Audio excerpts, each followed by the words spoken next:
Hi friends, welcome back to Anuram hobbies channel.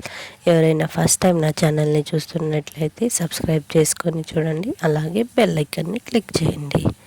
నేను ఈరోజు చేపల పులుసు ఎలా చేయాలో చూపిస్తాను రండి. అలాగే ఈ చేపల్ని మేము అటు నుంచి తెచ్చాము, అలాగే ఎన్ని తెచ్చామో చూద్దాము రండి. వీడియో అయితే స్కిప్ చేయకోకుండా చూడండి, బాగుంటుంది. నచ్చితే లైక్, షేర్ అండ్ కామెంట్ చేయండి.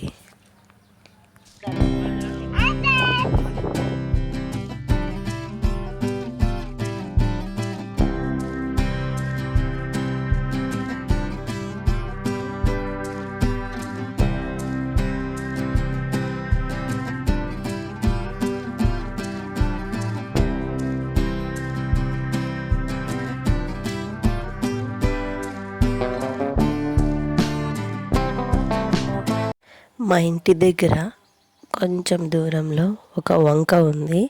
ఆ వంక దగ్గరికి వెళ్ళామన్నమాట చేపలు పట్టేకి. బాగా ఎంజాయ్ చేసినట్లుగానే ఉంది. అలాగే చేపలు కూడా పట్టుకొచ్చాము. పిల్లలు కూడా బాగా ఎంజాయ్ చేసినారు. అదే చూడండి చేపలు ఎంత బాగున్నాయో.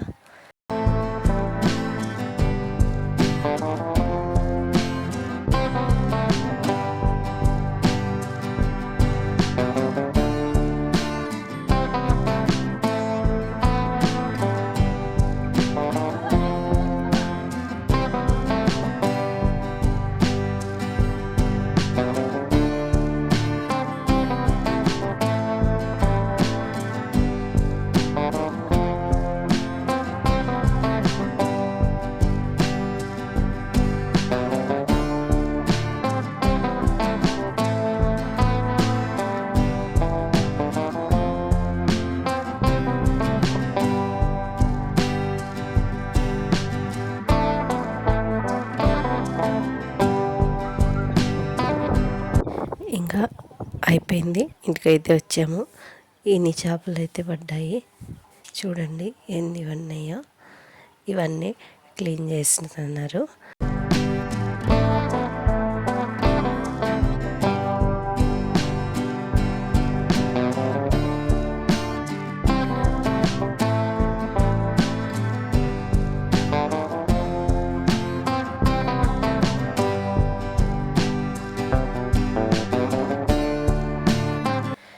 నీట్గా క్లీన్ చేసేసి అయితే ముక్కలుగా కొట్టేశారు.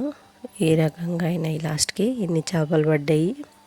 ఇప్పుడు దీన్ని కూర చేద్దాము రండి. కూర చేసేకి ఫస్ట్ మసాలా ఆడించుకోవాలి కదా. మసాలాకి కొబ్బరి, అల్లము, కొత్తిమీర సొప్పు, తెల్లవాయలు అన్నీ వేసి బాగా మెత్తగా పేస్ట్ చేసుకున్నాను. ఇప్పుడు ఒక తపాల్లో ఆయిల్ పెట్టుకొని హీట్ అయ్యాక జీలకర్ర, ఆవాలు, అలాగే ఎండుమిరపకాయలు వేసి చిటపట్లాడేదాకా ఉన్నిచ్చి ఇప్పుడు దాంట్లోకి మనము ఆడించుకున్న మసాలాను వేసుకోండి. మసాలాను వేసుకొని బాగా ఉడికించుకోవాలన్నమాట. ఈ మసాలాలోకి కొద్దిగా పసుపు, అలాగే కొంచెం ఉప్పు వేసుకొని బాగా కలుపుకొని ఉడికించుకోవాలి. రెండుసేపు మూత పెడదాము. ఇప్పుడైతే ఉడికిపోయింది. ఇప్పుడు దీంట్లోకి మనము చింతపండు నానేసి ఉంటాము కదా, ఆ చింతపండు నీళ్ళని దీంట్లోకి వేసుకొని బాగా కలుపుకోండి. ఇలా కలుపుకున్న తర్వాత ఒక 5 to 10 minutes బాగా ఉడికించుకోవాలి. ఎంత బాగా ఉడుకుతుందో అంత టేస్ట్గా ఉంటుందన్నమాట చేపల పులుసు. ఇప్పుడు ఉడికిపోయింది. దీంట్లోకి మనము కట్ చేసుకున్న చేపలన్నీ దీంట్లోకి వేసుకొని ఒక 10 to 15 minutes మూత పెట్టేయాలి. తెరచకూడదు అనమాట. బాగా మూత పెట్టేసి ఉడికించుకోవాలి. రెడీ అయిపోయింది. అన్నం అయితే తింటున్నాం అన్నమాట. ఈ వీడియో మీకు నచ్చినట్లయితే like, share and subscribe to my channel. Please support me.